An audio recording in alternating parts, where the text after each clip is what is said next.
नमस्कार, म प्रतिमा चौधरी। नमस्कार, म कावेरी पौडेल। राति 8 बजेको जनता समाचारमा स्वागत छ। सबैभन्दा पहिले प्रमुख समाचार। नेकपा एमालेको विवाद समाधान कार्यदलको बैठक बिना निष्कर्ष सकियो। भोलि पनि बैठक बस्ने।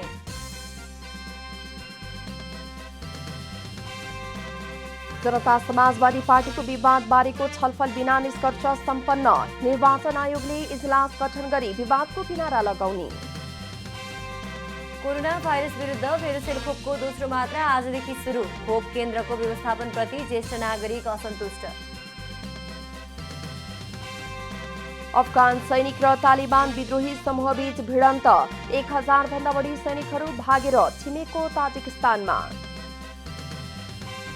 र एथलेटिको मड्रिडद्वारा नयाँ जर्सी सार्वजनिक। आगामी सिजनका लागि होम अवे र तेस्रो जर्सी प्रयोग गर्ने।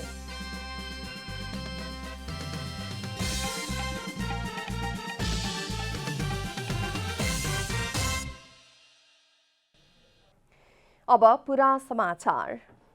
प्रधानमन्त्री केपी शर्मा ओलीले रामराजा प्रसाद सिंह स्वास्थ्य विज्ञान प्रतिष्ठानको निर्माण चाँडै हुने बताउनु भएको छ। आज सप्तरीको राजविराज नगरपालिका वडा नम्बर 10 बिरौल स्थित प्रतिष्ठानको भर्चुअल माध्यमबाट शिलान्यास गर्दै उहाँले प्रतिष्ठान निर्माणमा सबैले सहयोग गर्न आग्रह गर्नुभयो। प्रतिष्ठानको शिलान्यास अति महत्त्वपूर्ण र ऐतिहासिक कार्य रहेकाले बुद्धिजीवी, जनप्रतिनिधि र आम जनतालाई निर्माण कार्यमा सघाउन प्रधानमन्त्री ओलीले आग्रह समेत गर्नुभएको छ। विकासको कामलाई अगाडि बढाउन सक्छ। आज यही विकासको गतिलाई तीव्रताका साथ अगाडि बढाउने सन्दर्भमा रामराजा प्रसाद सिंह स्वास्थ्य विज्ञान प्रतिष्ठान यस ठाउँमा अर्थात् राजविराज सप्तरी जिल्लाको राजविराज नगरपालिका पूर्व उत्तरमा हामीले यस भवनको शिलान्यास गरेका छौँ। हिमाल पहाड र तराई गरी सबैतिरका जनताको विकासका लागि सरकार अघि बढेको बताउँदै उहाँले कुनै भ्रममा नपर्न पनि आग्रह गर्नुभएको छ। भौगोलिक, सामाजिक, भाषिक विविधता द्वन्द्वको विषय नभई सम्पन्नताको प्रतीक भएकाले सबै मिलेर देश विकासमा लाग्नुपर्ने उहाँको भनाइ छ। कुल 11 अर्ब 98 करोडको अनुमानित लागतमा 62 बिघा क्षेत्रफलमा प्रतिष्ठान निर्माण हुन लागेको हो।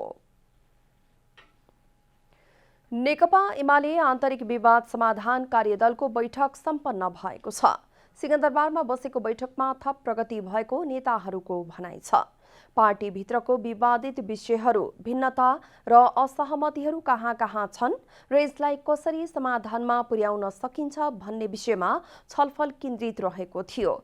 कार्यदलको आजको बैठकमा पार्टी अध्यक्ष ओली र नेता नेपालको संयुक्त वक्तव्य प्रकाशन गर्ने लगायत विविध विषयहरूमा छलफल भएको नेता गोकर्ण विष्टले जानकारी दिनुभयो। आजको बैठकले समाधानको एउटा आधार तयार गरेको नेता विष्टको भनाइ छ।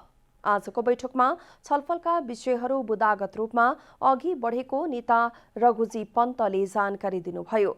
नेपाल पक्षमा रहँदै आउनुभएको एमाले नेता पन्तले पार्टी अध्यक्ष ओली र नेता नेपालको संयुक्त वक्तव्य प्रकाशनको विषय छलफलमा प्रवेश नै नभएको समेत जानकारी दिनुभयो। र अदालतको फैसला पश्चात जसरी नेकपा एमाले पुनर्जीवित भएको छ, अब त्यसपछि सङ्गठनका सम्पूर्ण कामहरूलाई कसरी अगाडि बढाउने भन्ने सन्दर्भमा विभिन्न समयमा भएका कुराहरूको बारेमा पनि कुराकानी भयो। एमाले कार्यदलको बैठक भोलि पनि जारी रहने नेताहरूले बताउनु भएको छ।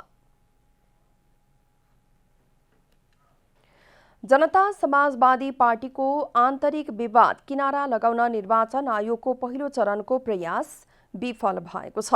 पहिलो प्रयास असफल भएपछि निर्वाचन आयोगले इजलास नै स्थापना गरी विवादको किनारा लगाउने प्रयास गर्ने जनाएको छ। मंगलबार निर्वाचन आयोगमा जसपाको महन्त ठाकुर पक्ष र उपेन्द्र यादव पक्षबीच भएको छलफलमा जसपाको विभाजन सम्बन्धी प्रक्रियामा अगाडि बढ्न दुवै पक्ष सहमत भएका हुन्। जसपाको उपेन्द्र यादव पक्षले पार्टीको आधिकारिकता दावी गर्दै निर्वाचन आयोगमा निवेदन पेश गरेको थियो। सोही निवेदनका आधारमा निर्वाचन आयोगले दुवै पक्षलाई सहमति जुटाउनका लागि भन्दै छलफलमा राखेको थियो। जसपा विवादको समाधान सहमतिबाट हुन नसकेको बताए। अब नियमानुसार जसपा आधिकारिकताको विवाद टुङ्गाउन निर्वाचन आयोगमा एउटा इजलास गठन हुने। इजलासले सुनवाईको प्रक्रिया अगाडि बढाएर विवादको निरूपण गर्ने प्रवक्ता राजकुमार श्रेष्ठले बताउनुभयो। आयोगमा एउटा इजलास गठन हुन्छ आयोगका पदाधिकारीहरूको र इजलासले सुनवाईको प्रक्रिया अगाडि बढाएर अदालतले अवलम्बन गर्ने प्रक्रिया बहस पैरवी प्रमाणहरू पेश गरेर इजलासले चाहिँ फैसला गरेर यसलाई विवादको निरूपण गर्छ। आयोगमा एउटा इजलास गठन हुन्छ आयोगका पदाधिकारीहरूको र इजलासले सुनवाईको प्रक्रिया अगाडि बढाएर अदालतले अवलम्बन गर्ने प्रक्रिया बहस पैरवी प्रमाणहरू पेश गरेर इजलासले चाहिँ फैसला गरेर यसलाई विवादको निरूपण गर्छ। जसपा उपेन्द्र यादव पक्षका नेता महेन्द्र राय यादवले महन्त ठाकुर पक्षीय नेताहरूले गल्ती गरेको र गल्ती सच्याएर आएमा एकता हुन सक्ने बताउनुभयो। पार्टीमा चैत्र 6 गते प्रधानमन्त्री केपी शर्मा ओलीको कदमलाई प्रतिगमन लेखिएको र पार्टीको उक्त डकुमेन्टलाई स्वीकार गर्नुपर्ने, राष्ट्रपतिलाई बुझाएको 32 जना सांसदको नाम फिर्ता गर्नुपर्ने, 5 दलीय गठबन्धनमा सहभागी हुनुपर्ने र कार्यकारिणी समितिको बहुमतको निर्णय मानेमा एकता हुन सक्ने कुरा आफूहरूले छलफलमा राखेको बताउनुभयो। पार्टी एकता हुने कि नहुने भन्नेमा महन्त ठाकुर पक्षको हातमा रहेको र पार्टीको आधिकारिकता भने निर्वाचन आयोगले आफूहरूलाई नै दिने नेता यादवको दावी छ। पार्टी विधि प्रक्रियामा चल्ने हो, विचार सिद्धान्तमा चल्ने हो। त्यो अनुकूलको वातावरण त उहाँले बनाउनु भएन। बाध्य भएर हामीले कारबाही गर्यौँ। 5 नम्बर प्रदेशमा हामीले त 4 जनालाई कारबाही गर्यौँ, बहुमतको आधारमा कारबाही गर्यौँ। भन्दाखेरि पार्टी त हाम्रो विधानमा लेखिएको छ भने बहुमतको आधारमा जो निर्णय हुन्छ त्यो कार्यान्वयन हुने हो।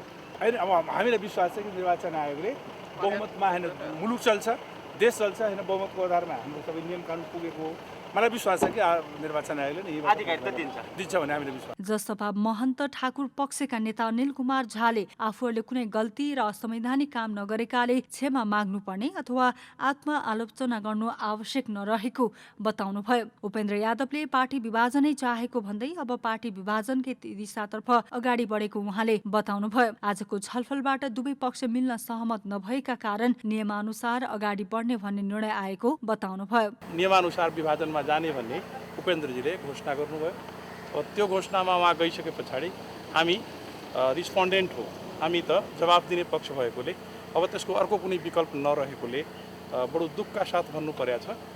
जुन हामीले एउटा समावेशी नेपाल, समृद्ध नेपाल र यो देशमा रहेको संविधान संशोधन गर्नुपर्ने, विभिन्न समावेशीकरणका मुद्दाहरूलाई अगाडि लिएर जानुपर्ने विषयलाई लिएर अगाडि बढिरहेको जनता समाजवादी पार्टी अब विभाजन हुने स्थितिमा पुग्यो। निर्वाचन आयोगमा भएको छलफलमा उपेन्द्र यादव पक्षबाट यादव सहित महेन्द्र राय, राजेन्द्र श्रेष्ठ, प्रकाश अधिकारी, मृगेन्द्र सिंह उपस्थित हुनुहुन्थ्यो भने महन्त ठाकुर पक्षबाट ठाकुर सहित राजेन्द्र महतो, शरद सिंह भण्डारी, अनिल झा, लक्ष्मणलाल कर्ण, केशव झा र सुरेन्द्र झा उपस्थित हुनुभएको थियो।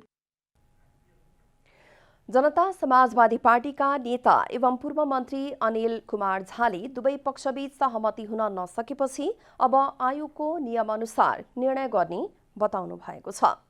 निर्वाचन आयोगको आमन्त्रणमा भएको छलफल कार्यक्रमको सुरुवातमै उपेन्द्र यादवले हामी अब मिलेर जान सक्दैनौं, त्यसैले अलग अलग मान्यता दिन आग्रह गरेका कारण सहमतिको सम्भावना समाप्त भएको उहाँले स्पष्ट पार्नु भएको छ। सोही सन्दर्भमा जनता समाजवादीका नेता एवं पूर्व मन्त्री अनिल कुमार झा हामीसँग प्रत्यक्ष सम्पर्कमा हुनुहुन्छ। नमस्कार। नमस्कार, स्वागत छ यहाँलाई जनता समाचारमा।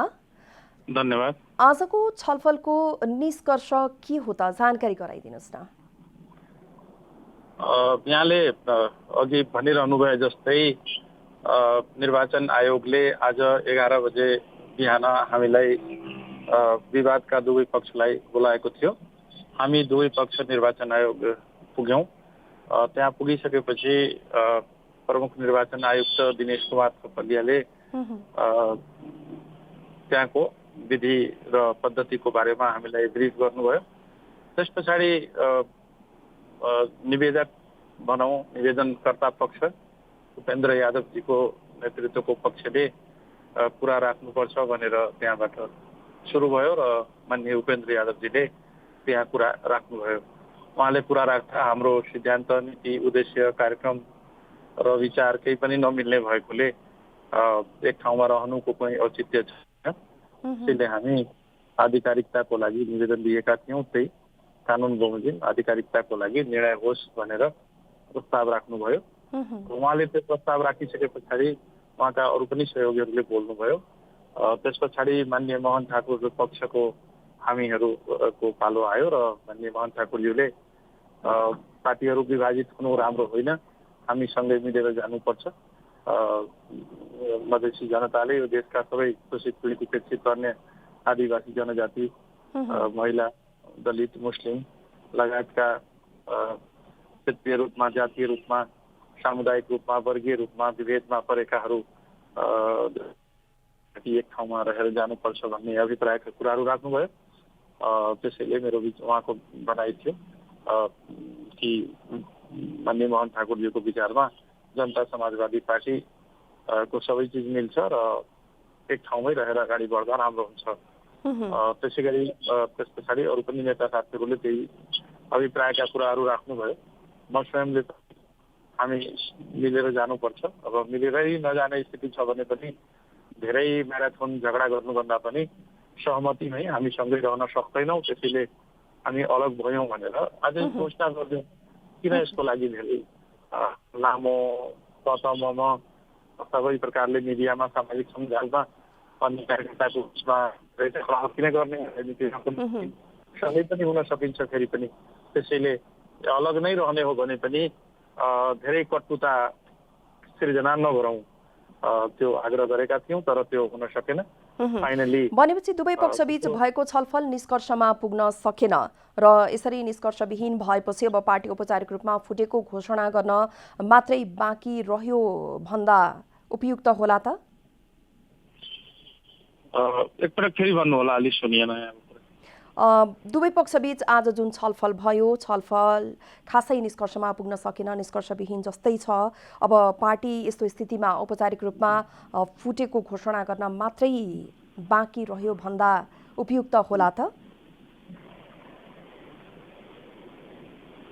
अब यस्तो छ, सँगै रहन नसक्ने स्थिति एक पक्षले भन्छ भने अर्को पक्षले जति चाहेर पनि पार्टीलाई एकै ठाउँमा राख्न सक्ने स्थिति भएन। त्यसैले अन्तमा त्यहाँ एउटा माइनेट तयार हुँदो रहेछ र त्यो माइनेट तयार भयो भने हामी निर्वाचन आयोगदेखि दुवै पक्षका त्यहाँ उपस्थित भएका नेताहरूको त्यहाँ उपस्थितिमा एउटा रजिस्टरमा हस्ताक्षर भयो र त्यसको लास्टमा के लेख्यो भने सहमतिको लागि बोलाइएको बैठकमा विवादका दुवै पक्षका बीचमा सहमति हुन नसकेकोले नियमानुसार अगाडि बढ्ने निर्वाचन आयोगलाई के भन्छ एक प्रकारले आग्रह गर्ने निर्णय गरियो जस्तो कुरा त्यहाँ लेखिएको होला जस्तो लाग्छ मलाई। त्यसरी लेखेर त्यहाँबाट अब बाहिर निस्किसकेपछि पार्टी एक रह्यो वा राख्न सक्ने स्थिति अझ पनि बाँकी छ भनेर भन्न अब गाह्रो भयो। असम्भव राजनीतिमा केही पनि होइन, तर तत्काल त्यो गाह्रो भयो भन्ने मेरो बुझाइ छ र अब त्यसैलाई अगाडि बढ्नुपर्ने हुन्छ। अब कसरी अगाडि बढ्ने योजना छ त? अब पार्टीको अगाडि बढ्ने योजना के छ त? अब अगाडि बढ्ने भनेको अब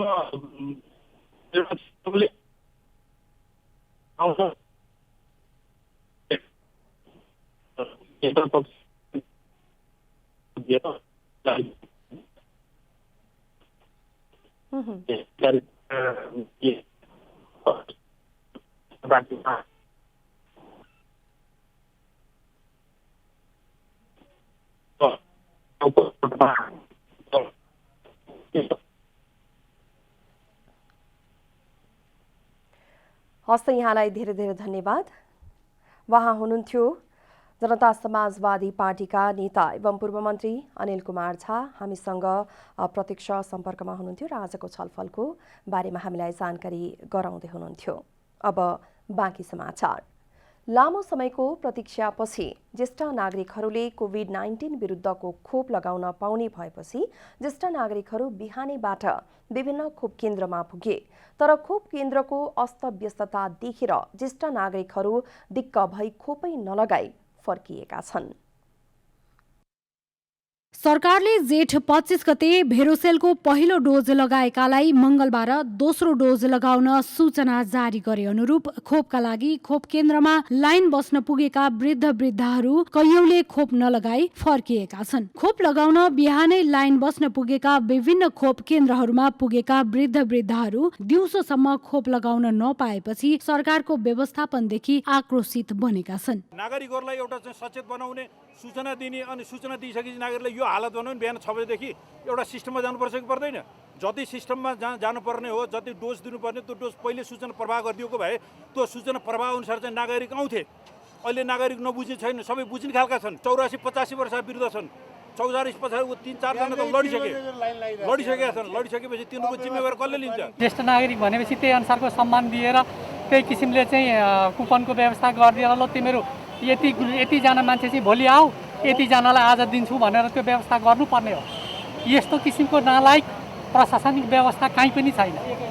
यो चाहिँ मिलाउनु पर्ने हो। यो उसले चाहिँ जनस्वास्थ्यले यो कुरोहरू मिलाएर राखिदिएको भए हामी यहाँ कसैलाई पनि यत्रो दुःख हुने थिएन। आलोक नगर टोल सुधार समितिको अध्यक्ष समेत रहनुभएका डीआर पोखरेल बिहान 3 बजेदेखि खोप लगाउन लाइन बसे पनि दिउँसोसम्म खोप लगाउन पाउनु भएन। बिहानदेखि लाइन बसे पनि खोप केन्द्रले मंगलबार दिउँसो जम्मा 500 मात्रै खोप लगाउने सूचना निकालेपछि उहाँको धैर्यता टुट्यो। सरकारलाई बोलेर नभई काम गरेर देखाउन र जनतामा भ्रम छर्ने काम बन्द गर्न उहाँको अनुरोध छ। 3 बजेदेखि लाइनको यहाँ प्रक्रियामा बसिरहेछ मान्छे, कुनै व्यवस्था छैन। सरकारको दायित्व मात्रै सूचना निकालेर चाहिँ परिसीन त पाइएन नि त।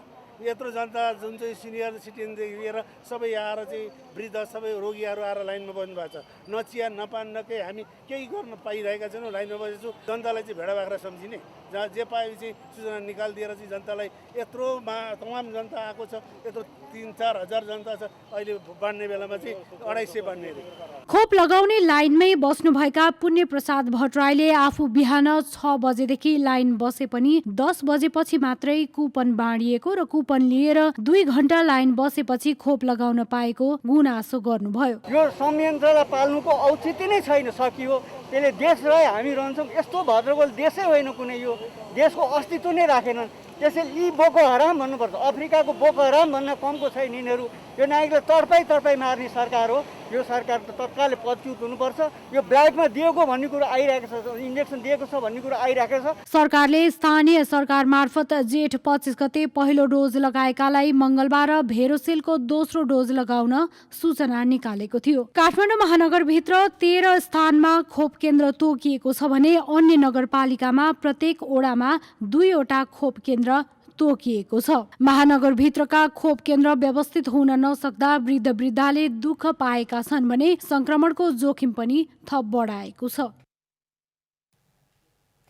दोस्रो पटक प्रतिनिधि सभा विघटन गरेपछि 11 दिनसम्म सर्वोच्चमा बहस सकिएसँगै कस्तो फैसला आउला भनेर प्रतीक्षाको विषय बनेको छ। फैसलासँगै बहसमा उठेका गम्भीर संवैधानिक जटिलताको प्रश्न पनि सर्वोच्चले व्याख्या गर्ने अपेक्षा गरिएको छ।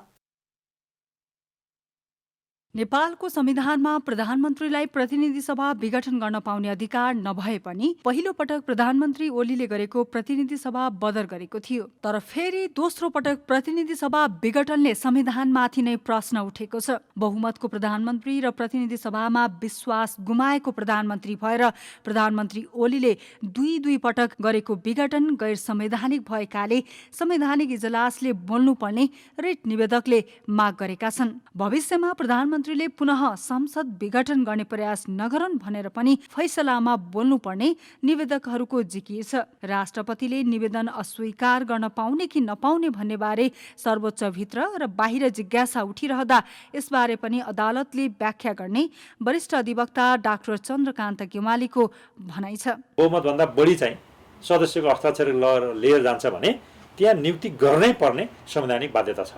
कुनै गरे पनि हुने नगरे पनि हुने भन्ने प्रश्न होइन। जहाँसम्म अहिलेको तर्क यहाँ चाहिँ दोहोरियो या कृत्रिम हो भन्ने प्रश्न त 30 दिनभित्र विश्वास मत लिन जाँदाखेरि संसदले गर्ने कुरा हो। यो संसदको डोमेनभित्र पर्छ, राष्ट्रपतिको डोमेनभित्र पर्दैन, राष्ट्रपतिको क्षेत्राधिकारभित्र पर्दैन। राष्ट्रपतिले त त्यस्तो सदस्यलाई नियुक्ति गर्नै पर्ने संवैधानिक बाध्यता छ। राष्ट्रपति समक्ष निवेदन परेपछि कुनै एक व्यक्तिलाई नियुक्ति गर्नै पर्ने र नियुक्तिका लागि आवश्यक आधारमा समस्या भएमा प्रतिनिधि सभाको सहयोग लिनुपर्ने निवेदकका कानुन व्यवसायीको तर्क छ। राष्ट्रपति नै बायस हुनुभयो भनेर भनिसकेपछि त उहाँले बायस भएको कुरा जब अदालतले देखिसकेपछि त परमादेश जारी गर्दाखेरि त अदालतले त भन्छ नि त तपाईले गरेको यो कुरा मिलेन, नमिलेपछि अब तपाईले गर्ने के हो त भन्दाखेरि पर्याप्त आधार लिएर आउने प्रतिनिधि सभाका सदस्य शेरबहादुर देउवालाई प्रधानमन्त्री नियुक्त गरी परीक्षणका लागि परीक्षण भनेको विश्वास मतका लागि प्रतिनिधि सभामा पठाउनु भन्ने परमादेश जारी हुन्छ भन्ने मलाई विश्वास लाग्छ। यस्तै बहसमा उठेका धारा 76 को 5 मा पार्टीको हुइप लाग्छ कि लाग्दैन? धारा 76 को 5 को प्रक्रिया निर्दलीय कि दलीय अभ्यास, विश्वासको मत नपाएको प्रधानमन्त्रीले अर्को उपधारामा दाबी गर्न पाउने कि नपाउने, धारा 76 को 3 अनुसार प्रधानमन्त्री भएको व्यक्तिले उपधारा 4 अनुसार विश्वासको मत लिन्न भन्न पाउँछ कि पाउँदैन, सबै धारामा एउटै व्यक्तिले दाबी गर्न मिल्छ कि मिल्दैन र राष्ट्रपतिलाई निवेदन अस्वीकार गर्ने अधिकार छ कि छैन जस्ता प्रश्नको जवाब पनि सर्वोच्चले दिनुपर्ने भएको छ। क्यामेरामा जेपी श्रेष्ठका साथ कमला हमाल। सम्झौता अनुसार निर्माण सम्पन्न नगरेको जनाई सरकारले 15 व्यवसायी तथा कम्पनीलाई कालो सूचीमा राखेको छ। विभिन्न कार्यालयका सिफारिसमा सार्वजनिक खरिद अनुगमन कार्यालयको 4 कम्पनीलाई 2 वर्ष र 11 कम्पनीलाई 1 वर्षका लागि कालो सूचीमा राखिएको हो।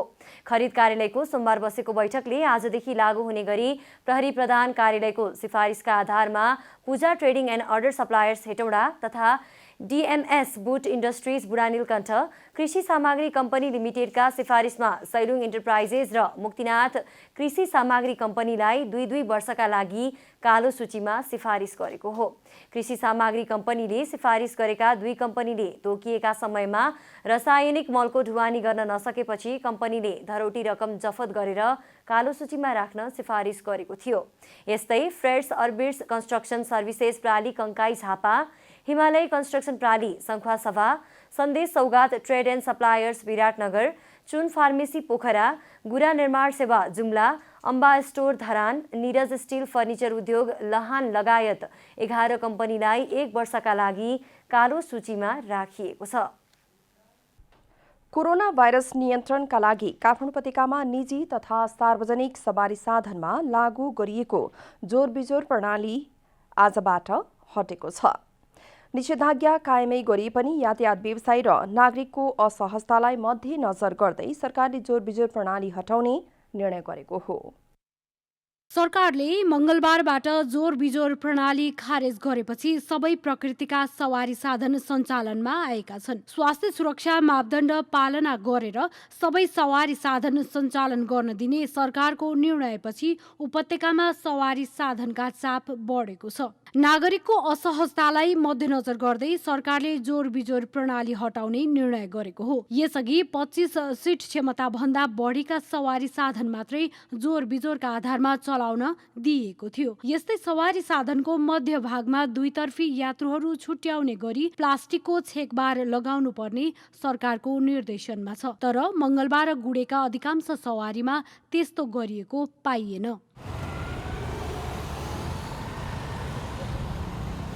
सवारी चलाउँदा सिट क्षमता भन्दा बढी यात्रु नराख्न, स्वास्थ्यका सबै मापदण्ड पालना गर्न तथा चालक र सहचालकलाई भाइजर र पन्जाको प्रयोग गर्न भनिएको छ। सवारीको ढोकामा सेनिटाइजरको व्यवस्था गर्नुपर्ने र सवारीलाई निसंक्रमित गर्नुपर्नेछ भने मास्क नलगाएका यात्रुलाई चढाउन पाइने छैन, जुन सञ्चालनमा आएका सवारीमा पूर्ण रूपमा पालना नभएको भेटियो। यात्रुहरूले भने आफ्नो सुरक्षा आफै गर्दै दैनिकीलाई सहज बनाउनुको विकल्प नभएको प्रतिक्रिया दिएको। सुरक्षित अब आफूले सुरक्षित आफैले गर्नु पर्यो होला, डबल मास्क सेनिटाइजरहरू लाग्नु पर्यो होला।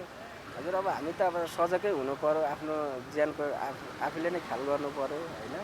सबैले नै त्यही धारणा लिनु पर्यो। यस्तै सार्वजनिक सवारी साधनमा पर्ने सफा टेम्पो र निलो माइक्रो बसलाई पछाडिको तेर्सो सिटमा 4-4 र चालकको छेउमा 1 गरी 9 जना मात्र यात्रु राख्न भनिएको छ। देशभर पुनः कोरोना संक्रमण बढेसँगै काठमाडौँ उपत्यकामा गत वैशाख 16 गतेदेखि निषेधाज्ञा जारी छ। क्यामेरामा जयराज थपलियाका साथ रूपा घिमिरे, काठमाडौँ। नेपाल खुला विश्वविद्यालयका शिक्षक तथा कर्मचारीहरू आन्दोलित बनेका छन्। उनीहरूले खुला विश्वविद्यालयमा तालाबन्दी समेत गरेका छन्। विश्वविद्यालयमा कार्यरत शिक्षक तथा कर्मचारीहरू पदपूर्ति समितिको सबै प्रक्रिया र मापदण्ड पूरा गरी सिफारिस भएर करार सेवामा कार्यरत छन्। विश्वविद्यालय स्थापनाको 4 वर्षको अवधिमा 1 जना पनि शिक्षक तथा कर्मचारीको स्थायी नियुक्ति भएको छैन। विश्वविद्यालय सिनेट सभाको मिति 2077 5/9 को निर्णयका आधारमा विश्वविद्यालय कार्यकारी परिषदले मिति 2078 1/24 मा गरेको निर्णय बमोजिम विश्वविद्यालय सेवा आयोगद्वारा 2078 3/15 मा शिक्षक तथा कर्मचारीहरूको स्थायी पदपूर्तिका निम्ति गोरखापत्र दैनिकमा खुल्ला तथा आन्तरिक प्रतिस्पर्धा मार्फत नियुक्तिका लागि विज्ञापन प्रकाशित गरेको थियो। विज्ञापनलाई रोक्ने मनसायले उपकुलपतिकै तत्परतामा कुलपतिद्वारा उक्त विज्ञापन स्थगन गर्न ठाडो आदेश जारी गरिएको भन्दै शिक्षक तथा कर्मचारीहरू आन्दोलित बनेका छन्। नेपाल खुल्ला विश्वविद्यालय ऐन विपरीत हुनुका साथै विश्वविद्यालय स्वायत्तता सम्बन्धी मान्यता र परम्पराको ठाडो उल्लङ्घन भएको बताइएको छ। 1 वर्ष अगाडि चाहिँ स्थायी भर्नाका लागि एउटा निर्णय गरेको थियो। सो निर्णय अनुसार कार्यकारीले केही 3-4 महिना अगाडि अर्को निर्णय गर्यो। त्यो सो निर्णय अन्तर्गत गोरखापत्रमा विज्ञापन छाप्यो हाम्रो सेवा आयोग अन्तर्गत। त्यो विज्ञापनलाई अचानक रोकियो। त्यो किन रोकियो होइन, त्यो चाहिँ सबै के अरे आन्तरिक र बाह्य प्रतिस्पर्धाबाट कर्मचारी रिक्रुट गर्ने भन्ने विज्ञापन थियो। त्यो विज्ञापन रोकिएको विरुद्धमा हो। हाम्रो थप केही मागै छैन।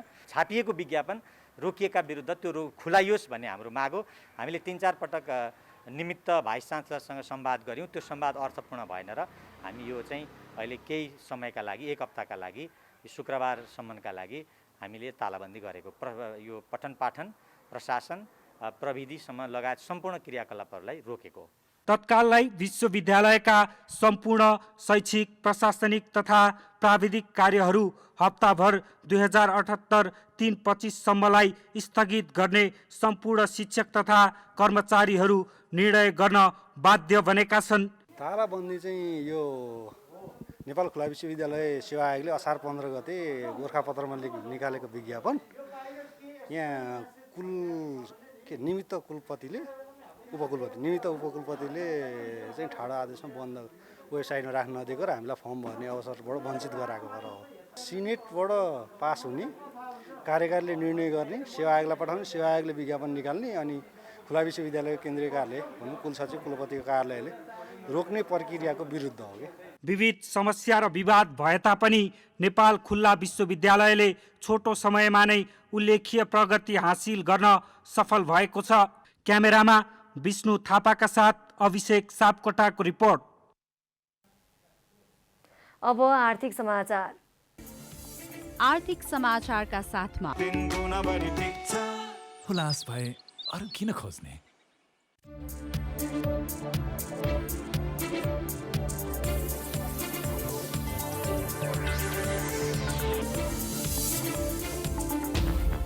सामाजिक सुरक्षा कोषका विरुद्ध वित्तीय क्षेत्रका कर्मचारीले दायर गरेको रिटमा सर्वोच्च अदालतले कारण देखाउ आदेश जारी गरेको छ। अन्तिम आदेश जारी गर्न माग गर्दै बैंक तथा वित्तीय क्षेत्रका कर्मचारीहरूले दायर गरेको रिटमा सुनवाई गर्दै न्यायाधीश तेजबहादुर केसीको एकल इजलासले कारण देखाउ अन्तर्कालीन आदेश जारी गरेको हो। विपक्षीका नाममा कारण देखाउ आदेश जारी गर्दै अदालतले दुवै पक्षलाई छलफलका लागि असार 31 गते बोलाएको छ। बैंक तथा वित्तीय संस्थाका कर्मचारीहरूले सामाजिक सुरक्षा कोषको ऐनमा भएका कैयन व्यवस्थामा आफूहरूको असहमति भएको र माग पूरा नभएसम्म कोषमा आबद्ध हुने भन्दै आन्दोलनमा उत्रिएका छन्।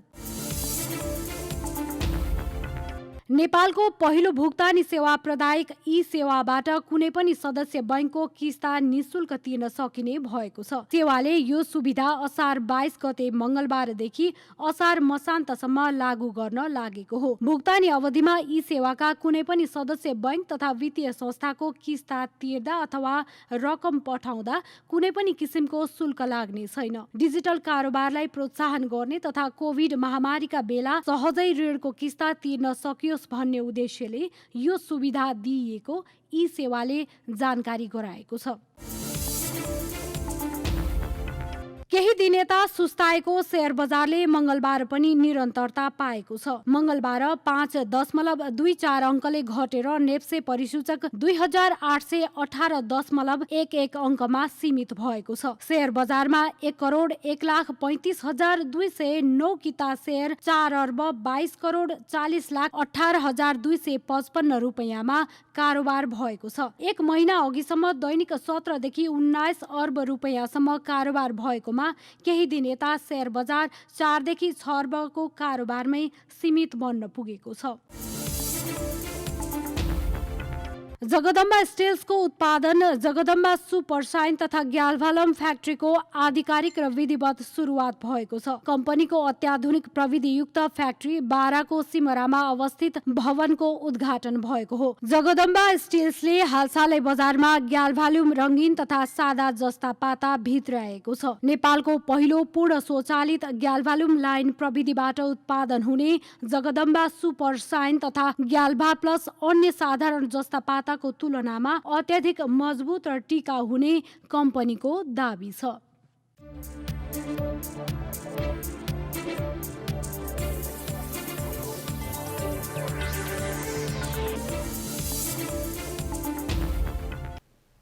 अब खेलकुद समाचार।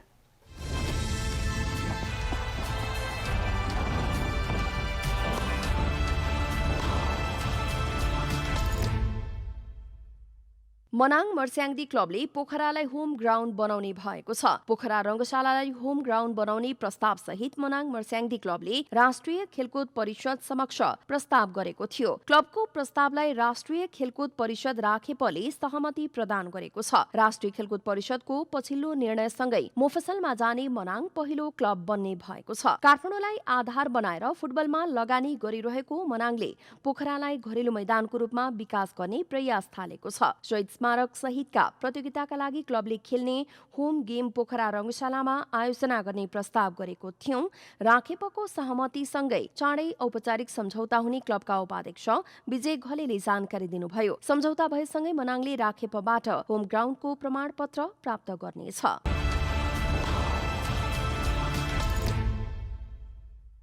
युरोपमा जारी 16औं संस्करणको युरोकप फुटबलको पहिलो सेमी फाइनल खेल आज राति हुने भएको छ। इङ्ल्यान्डको वेम्बले स्टेडियममा हुने पहिलो सेमी फाइनलमा इटली र स्पेन भिडन्त गर्नेछन्। इटली र स्पेन बीचको खेल राति 12:45 सुरु हुनेछ। आज इटली र स्पेन जित निकाल्दै फाइनल पुग्ने लक्ष्यका साथ मैदानमा उत्रनेछन्। इटली र स्पेन बीचको विजेताले फाइनलमा इङ्ल्यान्ड र डेनमार्क बीचको विजेतासँग खेल्नेछ। इङ्ल्यान्ड र डेनमार्क बीचको दोस्रो सेमी फाइनल बुधबार राति हुनेछ। युरोपियन च्याम्पियनसिपमा इटली र स्पेन बीच 7औं पटक प्रतिस्पर्धा हुन लागेको हो।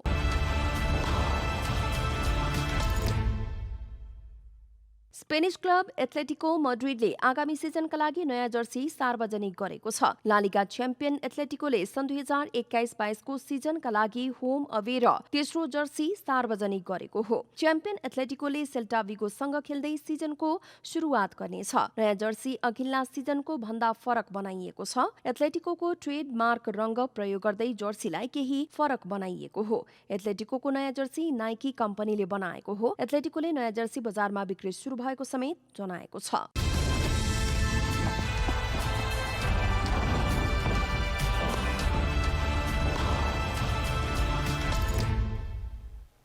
अब मौसम समाचार।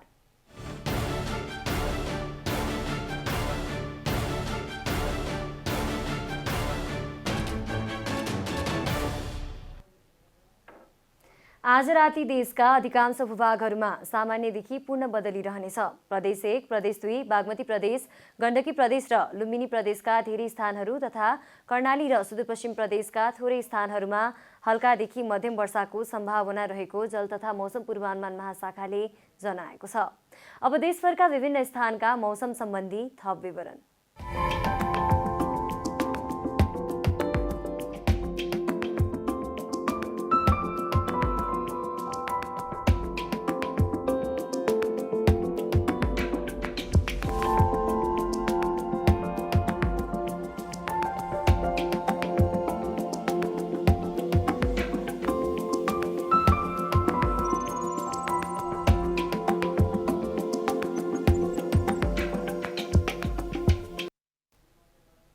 अन्त्यमा आजको डायरी। नेकपा एमाले आन्तरिक विवाद समाधान कार्यदलको बैठक सम्पन्न भएको छ। सिंहदरबारमा बसेको बैठकमा थप प्रगति भएको नेताहरूको भनाइ छ। पार्टीभित्रको विवादित विषयहरू, भिन्नता र असहमतिहरू कहाँ कहाँ छन् र यसलाई कसरी समाधानमा पुर्याउन सकिन्छ भन्ने विषयमा छलफल केन्द्रित थियो।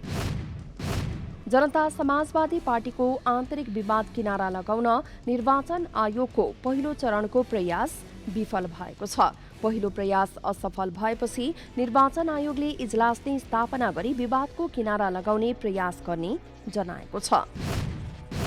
काठमाडौँ उपत्यकाभित्र चल्ने सार्वजनिक तथा निजी सवारी साधनमा आजबाट जोर बिजोर प्रणाली हटाइएको छ।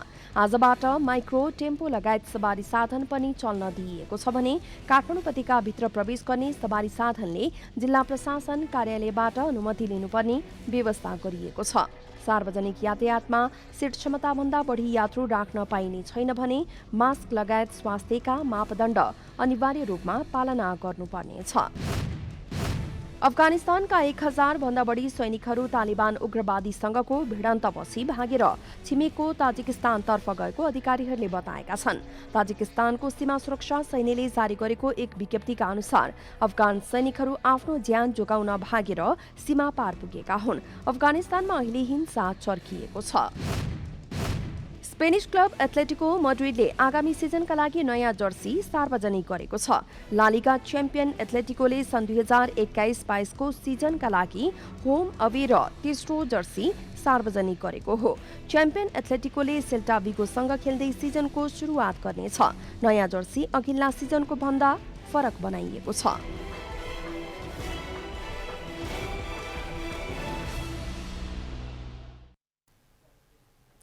जनता समाचार अहिलेलाई यति नै। जनताद्वारा जनताका लागि प्रसारित जनता टेलिभिजनका कार्यक्रमहरू युट्युब, ट्विटर, फेसबुक र हाम्रो वेबसाइट जनतासमाचार.com मा पनि पढ्न र हेर्न सक्नुहुनेछ। सूचनामा तपाईको सहभागिता, समयमा समाचार हाम्रो प्रतिबद्धता। कोरोना भाइरसको संक्रमणबाट बस्न नियमित रूपमा साबुन पानीले मिचिमिची हात धौँ, अनिवार्य मास्कको प्रयोग गरौँ, भिडभाडबाट टाढै रहौँ। नमस्कार।